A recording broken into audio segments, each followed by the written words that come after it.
Mine is mashed potatoes, flowers like glaciers, pretty like great chasing.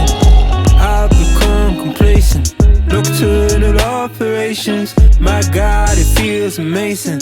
Think my heart might be breaking. Lord, what I get to wake up. Whatever you want, I do things I know that I can't. For one last dance, I give in to you any chance I get. What is up, guys? Welcome back to my channel. It's Damsel in Flight and happy pumpkin spice season.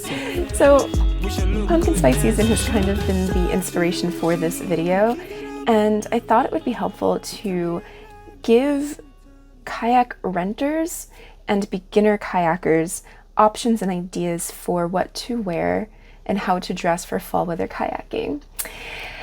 When you have fall weather, it brings you 55 to 75 degree weather, cloudy skies, sometimes it drizzles on and off throughout the day, but that doesn't mean that you can't still enjoy some water time. It's so worth it because it's so pretty to see the fall foliage from the water. So I hope that this video helps you, and I hope that you learned something from it. Most of the stuff that I talk about you might have in your wardrobe already, and it's also stuff that you can get on Amazon, Shein, Temu, your local department store, etc. So stay tuned and let me know in the comments below after if this has helped you at all and if you have any other ideas as well. So I'm starting with feet first. Now, I've worked at a kayak launch for probably 8 years, I believe, something like that, 7 or 8 years, putting people on the water or doing tours on the Hudson River. And the first thing to touch the water are your feet, not your hands, not your head, but your feet. And it's really important to kind of take care of that because we know that if we have cold feet, then we have cold bodies. Now, the one thing that I would always see a lot more than I would want to see are people wearing their Reeboks, their Nikes, their Air Jordans, and they're stepping into the Hudson River to get into their boat. And I'd be like, they're ruining their $400 sneakers. Like, oh my gosh, guys, please don't do that. So it's really helpful to get yourself a pair of water shoes. You can wear flip-flops, but I think it's just better to have something that has straps on it so you don't lose your shoes. And it's just more comfortable because it depends on what kind of kayak you have, but you don't want to have the back of your heels on anything that's hard plastic, you know? So the options, what I use is I have these really cool water sneakers by Astral. I love these things. This is my second pair. I wear these all the time, but I'm a kayaker. So for someone like you, if you're a beginner, you could totally get something like this, which is a ballet slipper, but it's completely fully rubberized. And I got this from DSW back in the discount section, which is amazing. You could also get yourself like regular water shoes. You can get aqua socks, and you can also get like a strappy sandal. So find those on Amazon or look in your wardrobe, or, you know, you can even get them from CVS. So next, socks.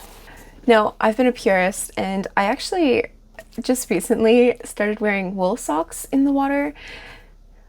I am converted. I would always go in the fall without socks, and it was not the worst thing, but my toes would get cold. If you have smart wool socks, merino wool socks laying around in a drawer, totally, you can definitely wear those with a water shoe if you want to keep your feet warm. If you know how your body works in cooler temperatures, try to dress for that body part so you're as comfortable as possible. And remember, you could always take things off, okay? With that being said, some options for socks. Again, the merino wool socks. You could get a pair of neoprene socks, and I'll be right back. Let me show you what those look like. I went into my car and I picked out some things that I could show you guys. So this is what a neoprene sock looks like. It's pretty low profile. This is 2mm thick neoprene, which is, you know, a decent weight for it, but you can just wear these. They have even thinner ones on Amazon that you can get too. So neoprene is really nice because what happens with neoprene is it holds in a layer of moisture between your skin and the neoprene itself, and your body heat warms up that that layer of moisture on your skin, and that's what essentially keeps you warm. So it's really helpful. That's why surfers use neoprene as well. So yeah, you can get that, and you can even get like a thermal sock that has like a metal filament in. I haven't really seen them lately, but I've had them when I was marching in a band back in the day. So those are some sock options. Keep your feet warm. Let's move on to legs. Now, this could totally be dependent on the type of boat that you are going to be in. So if you're in a sit inside kayak, you might not have to layer as much. If you're on a sit on top kayak, then you might want to think about wind and water getting onto your legs. And again, if you know that you're someone whose legs will get cold, then dress for that body part. And if you're not, then also you might not have to layer for that body part as well. So with that being said, if you have yoga pants or any kind of like workout pants that are fairly quick drying and water wicking, then by all means, you could totally wear them. These are the loudest and brightest yoga pants you could possibly find. And I've worn these on the water before, but I just layered them. You can also get yourself a pair of dive pants. These are my Neosport polyolefin pants and my tried and true kayak pants that I wear all year round. If you have long johns, you can totally wear long johns too. That's fine. The only thing is that sometimes long johns are made with cotton. Try to use synthetic polyester long johns. I made that mistake way too many times. I'll talk about that in a future video probably, but yes, make sure that you're getting polyester long johns, and gents, that'd be great for you guys, 100%. Now, to layer, long johns especially, you'd want that for layering because that will absorb water. You can get a shell just like this. These are fishing pants, performance fishing gear from Colombia. You could use a hiking pant. That is that material, that wishy-washy material. You can use windbreaker pants, rain pants, like the frog togs that you can get from Walmart for like 20 bucks for the set. I know that frog togs are a little thin and a little on the cheaper side, but if you're in a pinch, why not? The other thing that you can do is also wear, again, neoprene on your legs. This will also keep you very warm, especially if you do decide to take an unplanned swim in the water. The only thing with neoprene as a kayaker is that you're sitting down for an extended amount of time, and for me personally, the back of my thighs would feel very itchy because it was getting pinched by the neoprene. So you could, again, wear a surf skin underneath or wear a yoga pant underneath that as well. Yeah, that's it for pants. So we're going to have a conversation about underwear, which is another part of what we do wear on the water, and I think it's important to talk about. Now, I've made the mistake when I first started kayaking where I wore a one-piece bathing suit a few times, and I also wore a one-piece surf skin, and using the restroom was not a fun experience, especially in that weather, because you'd have to take off your top, etc., and you're not warm anymore and you lose all that core heat that you've built up. So a two-piece bathing suit is my choice. Now, I like to wear something that is high-waisted and also something that has a higher thigh cutout, so I have a bit more flexibility in the hip and leg area. And as far as the top is concerned, I like something that is supportive and doesn't have a lot of straps or crisscrossy straps on them.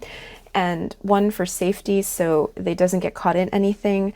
Two, so you don't have that like ball of like string from the bow that you lean against and it kind of makes your back sore. It's just not fun. So if you can avoid that, go for it. But if you can't, whatever bathing suit top you have works. The one downside to bathing suits I have found though is that the support cups don't dry fast and they stay wet. So that could potentially lead to a little bit more chill in your bone. But you can usually remove those cups. So think about that before you go in the water maybe. Take the cup out and then you'll stay a little bit warmer. You could wear any type of synthetic underwear that you have, like the seamless underwear. They work really nicely. You could wear workout underwear, a sports bra. And for gents, you guys could wear a Speedo if you want to. You could wear boxer briefs if you want to. If there's any other ideas, please drop that in the comments below so, you know, we can all learn together. And okay, moving from our underwear back to our outerwear and our core warmth for our bodies, which is going to be our tops. Okay. So in my mind, this is probably the most complex pieces of clothing that you're going to have to choose and what you're going to have to choose to put onto your body. Now, if you're a seasoned kayaker and it's a chillier day, you'd most likely put on a dry top, even a dry suit. But if not, and you are renting for the day and you just started, then you probably don't have that type of gear in your closet. So things that you might have in your closet are a rash guard from the summertime, like what I'm wearing here right now. Any kind of workout shirt works, hiking shirt, a hiking tank top. Those Under Armour shirts that you can get, I used to wear that a lot, and it is quick drying and moisture wicking. When you're kayaking, you might work up a little bit of a sweat, so I think it's important to really manage that moisture so you don't get cold once you stop. That's happened to me a bunch too, and I've learned how to deal with that. Now, I tend to go for a short sleeve shirt. If you can see, there's a roll here. That's where the shirt ends. And it's because I would rather have this exposed, believe it or not, than have a wet piece of material over it. That's always made me colder. So I like a short sleeve shirt in the fall weather, and then just layer on top like I have right here. You could wear a fleece also underneath if you are choosing to layer. Wool, alpaca probably. I know it's a newer material now that we're seeing, and those are water resistant as well. They will absorb water if you soak them enough, but it is great on the water. There's nothing wrong with them. You can wear long johns. Now I wanted to show you guys what I was talking about before. This particular brand here is cotton polyester blend, and I used to wear these a lot and couldn't understand why I was so cold. And it was because this was absorbing all of the moisture I was producing and from the environment, and I was freezing, and this thing was sopping wet at the end of my kayak adventure. So long johns work, just make sure it's polyester and synthetic, no cotton. For your outer layer, as you can see here, I'm wearing a wetsuit jacket. I bought this on Amazon for $25 back in the day. I have 2 of them and I still use them. And to be honest with you, I'm actually very, very warm right now just wearing this. A lot of the times when I'm using this piece of clothing, I actually get too warm on the water, and that's even when there's a breeze out. Like, I'm still warm. But the beautiful thing is, I can always take it off if I need to. If you have a puffy jacket, you can wear a puffy jacket. You can wear a hiking jacket. You can wear a rain shell, a raincoat. And again, if you're in a pinch, frog togs works. Just try to wear something that is a shell, not that has like insulating material, unless it's a puffy, of course, that is secure inside of its casing, I guess. I don't know really what to call it, but yeah, make sure that it's just, it's not a highly absorbent thing. And also having vents on the type of jacket that you would wear is actually really helpful, because you don't want there to be a lot of moisture happening inside of your core. It's better for that to get out, so you keep the warmth in and the moisture out is the idea. I think that's it. If you have any suggestions for this or a refinement on what I'm saying, like, please let me know down in the comments as well. So moving on, let's talk about our heads. If you hear dogs barking in the background, my next door neighbor had a dog that would bark a lot, and I think his intention was to get 2 more dogs to keep him company so there was no barking, but he bought 2 German Shepherds who are very vocal, so now there's 3 dogs that bark all the time. So sorry for that. Okay. Story time over. Let's talk about what we wear on our heads. Now, you could wear anything for the most part on your head, and this is a personal preference, and this is easy, but I'm still going to talk about it anyways because it's important to keep our head warm as well as our core, like I just spoke about. Now, in the cooler weather and in the autumn, winds do come in and it could blow your hat off. So you're better off with some sort of a water hat or a fishing hat that has the drawstrings underneath your chin. I found a hat online that was wool lined. You can do that. A fleece lined hat or a fleece cap beanie, a wool beanie, an alpaca beanie. You could get one of those hats that also are fishing hats, but they have the drop down piece of material, so it actually keeps your neck dry. You could use a buff. I've used those a lot and they're awesome. Pretty simple for hats, you know, just something that you can keep warmth in and keep you nice and toasty and dry. All right, moving on to our hands and fingers. Now, in my opinion, I feel like our hands are almost as important as our core warmth. And it's because our fingers are the things that are really exposed to the elements. We don't have a lot of padding as far as like our own body is concerned here to keep things warm.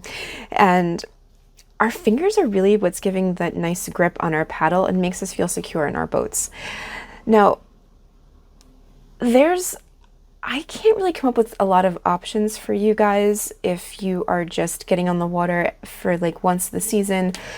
What I have thought of what you can do is get a workout glove or even a batting glove maybe that is synthetic. That could help, that could work. Maybe a wool glove too. Maybe that are fingerless wool gloves, so you still have a nice little grip, but I feel like a batting glove or even a workout glove would be good because you'll have some reinforcement for grip on the paddle itself. Now, when I first started paddling, it was the one thing that I really did invest in first for cool weather kayaking. It was, of course, a dry top first, but it was also something for my hands. And at first, I bought like a thin pair of gloves that were very spandexy, but they cut off my circulation and it made my fingers even colder. So I would literally take those gloves off and stick my hands in the water to warm them up. I also tried these glacier gloves, which I bought on Amazon. And these are made for ice fishing, and they have the grip already molded into the glove itself, and they're neoprene, and these are great, but I didn't feel like I had a really great grip on them, and it was a lot of work to kind of keep it closed. So these didn't work for me. They're great for after paddling. What I did find worked for me were pogies, and I had a paddle friend or two suggest to me to get them, and it was the best thing I ever did. So honestly, like if you're someone that knows you're gonna have a cold hand on the water in a cooler day, invest in pogies, and you can get them from Amazon. I bought these. The name is kind of funny to me, so I got them. But I bought these from Amazon for $15 and I bought them last week. These are fleece lined, which is really nice, and they have this like textured type of neoprene material on the outside. I don't know exactly what the material is. I'll put that up there. No, up there. I'll put that up there for you guys. But the Snapdragon ones, these guys went out of business, so they're not open anymore. These things are falling apart and they work still to this day. What is a pogie? It's a mitten for your kayak paddle. And what you do with a pogie is it's usually Velcroed like so. And you put this around the kayak shaft or the paddle shafts, or you can feed the shaft through the pogie, and then it's attached to it, and then your hand goes inside just like this, and you have a nice grip on your paddle. It keeps the body warmth inside of the mitten, and you also can move your fingers around so you don't lose any circulation. If your hands do decide to warm up and they get too cold, what you can do is just take the pogies and you smush them together in the middle of the paddle shaft. Your hands are outside, they're doing their thing, and if you need to get them warm, you just put your pogies back to where you want them. So I really highly recommend investing in pogies. I think if you're someone that wants to be in chillier water to enjoy the fall weather, you want to be comfortable, take care of your fingers. Okay, with that being said, let's talk about some accessories and some after paddling considerations. You guys might see me look over because I have a list of things and it's a lot, so bear with me. Now, after you're off of the water and you might be a little bit chilly, you might have a chill in your bones, or your gear that you're wearing, your clothing that you're wearing is a little bit damp or wet, bring a second pair of clothing with you. I just spoke about pogies and hands and things like that. I think another thing to invest in right away would be a dry bag. You can keep your backup clothing in here, or if you're layering and you needed to take something off or you wanted to put something on, if you keep it into a dry bag, it'll be nice and dry. You can store this in your hatches. If you have hatches in your boat, hopefully you do because it's safer. Even the sit on top kayaks will have hatches in them. So please do that. In that dry bag, put another fleece in there for yourself, a pair of sweatpants for after for changing into, just so you're nice and cozy and warm. You could also get yourself a Tyvek bag, like so. This is really good. I keep this in my dry bag because it's not completely watertight, but it keeps things dry, or it separates my dry clothes from my wet clothes. A nice hat is in there, some gloves for afterwards to keep my fingers warm. I have a first aid kit in here too, and yeah, so you can just keep some things like that in a Tyvek bag. Oh yes, for afterwards, you can get hand warmers, like the hot hands. You can put those into your feet as well, into your shoes if you're really, really, really chilly and you're not around your car heater to like warm up. You can do that. You can bring with you, and this is very recommended actually, a thermos. Put a hot drink in there, put some tea in there, some soup, some coffee, have a hot beverage. If you're renting a kayak for like an hour or two, you can take that out of your hatch and like sit on the water and like look at everything around you and have like a nice little hot spot of tea, if you will.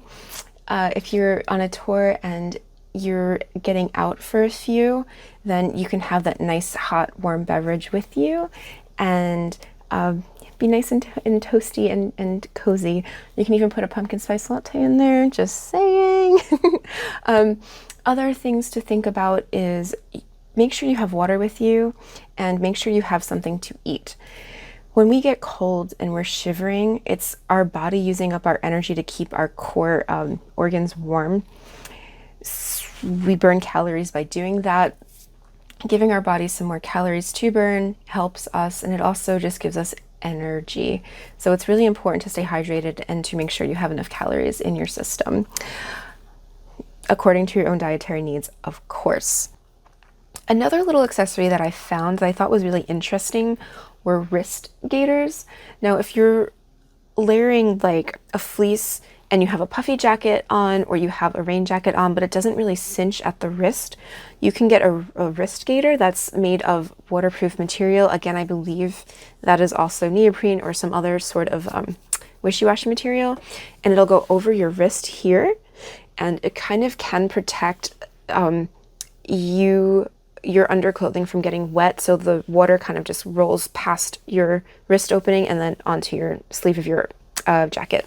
Sorry, I'm looking over here just so I don't forget anything, but I think that's pretty much it. Oh, if you're deciding to wear wool socks on the water, they might smell a little tiny bit afterwards, even though they say wool does not smell, but it can. You can take your wool socks and dry them out in between your windowsills, and that helps keeps the smell out of your apartment. So just a little tiny tip I just learned this week because it's new for me too. With that being said, I think I've covered everything. I hope that you guys get out on the water, and I hope that you enjoy the fall. I hope you enjoy that from a kayak. Of course, I know I'm going to be doing that this season. This fall is going to be extremely special to me, and I'm sure you will see some fall videos after, and definitely some fall shorts. I'm excited for those. So yeah, I hope that you liked this video. Please subscribe to my channel. It would be awesome if you could do that, and hit the like button down below as well.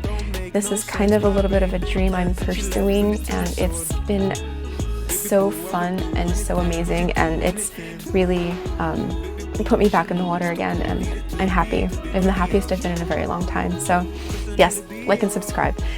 Wear a life jacket. It helps keep your cord warm, and please take care of the water that you're in. Don't pollute it. Pick up some pollution that you see floating if you can, and it's safe to do so. And with that being said, enjoy the fall weather and enjoy your pumpkin spice lattes. I'll see you in the next one. Peace out, guys.